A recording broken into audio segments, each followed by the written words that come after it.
Laurent Mouty, état des lieux. Alors, hier, nous avons célébré la journée internationale des droits de la femme. Et c'est l'occasion de saluer le combat de toutes ces femmes et même de tous ces hommes qui luttent au quotidien pour que les droits des femmes soient respectés. Mais j'ai envie de vous dire, mesdames, que vous êtes chanceuses, vous avez de la chance, parce que vous pouvez adapter votre coiffure à votre humeur, à la température, à l'environnement, à la cérémonie, à un mariage, au fait que vous allez chez la belle famille, vous êtes à la télé, à la radio. En tous les cas, vous avez la possibilité d'adapter vos coiffures. Et ça, franchement, nous, les hommes, on n'a pas ce privilège. Ouais. Nous, quand on est content, on a la même coiffure. Quand on est fâché, on a la même coiffure. Enfin, en tout cas, docteur Philo et moi, en tout cas, des Là, lui, il exemples. change, hein. Docteur Philo, il change de coiffure quand il Oui, veut. mais de hein. bonnet, hein.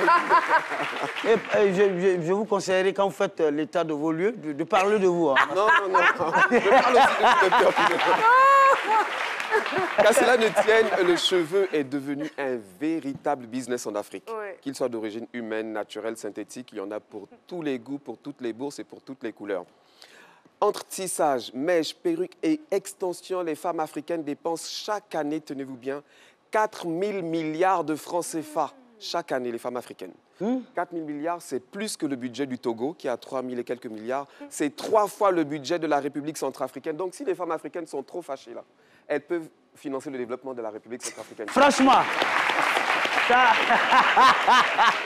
Ah ouais, 4 000 milliards quand même. Wow. En tout cas, le Nigeria est en pôle position en matière d'industrie du cheveu en Afrique, mais la Côte d'Ivoire n'est pas en reste puisque la Côte d'Ivoire fait partie du top 10. Ouais. Et d'ailleurs, les femmes ivoiriennes, le budget cheveux des Ivoiriennes représente 15% de leurs revenus. Et donc, c'est le 3e poste de dépense après la nourriture et les habits. Parce qu'il faut quand même manger avant de... C'est clair. C'est important. Alors, il faut signaler que les plus gros producteurs en matière de cheveux sont l'Inde, la Chine et le Pérou. Pour le cheveu naturel, ce sont les 3 plus gros producteurs et le cheveu naturel reste le plus cher. Hein. Ça monte vraiment, comme on a vu tout à l'heure, on peut payer jusqu'à 500 000 francs, c'est colossal. Ouais. Alors, malheureusement, le marché africain du cheveu reste dominé par des multinationales sud-coréennes et indiennes, mais les Africains sont en train de se réveiller, notamment au Nigeria et même en Côte d'Ivoire, comme on voit cette belle initiative de notre invitée, Madame Audi Marie-Reine.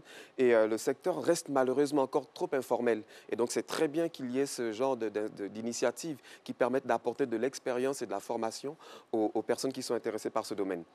Mais les hommes ne sont pas en reste, hein, ça il faut le dire, parce qu'il y a beaucoup d'hommes qui souffrent de calvitie. D'alopécie. Et certains se font poser des perruques, fausses perruques. Et certains même ont recours à la chirurgie esthétique. Moi, j'ai vu, par exemple, au Nigeria, il y a un homme qui a payé 3 millions de francs CFA pour pouvoir se faire poser des cheveux par devant. Donc, c'est quand même, les hommes ne sont pas en reste. Pour finir, on dit souvent que le cheveu est la beauté de la femme. Ça, on le dit souvent. Mais moi, j'ai envie de vous dire, mesdames, qu'avec ou sans perruque, avec ou sans extension, J'ai failli avec ou tirer la sans mienne. cheveux longs, nappy ou pas nappy, j'ai envie de vous dire que ce que nous aimons avant tout chez vous, c'est la douceur de votre cœur. Oh là là, c'est mignon. Allez. Ah, ouais.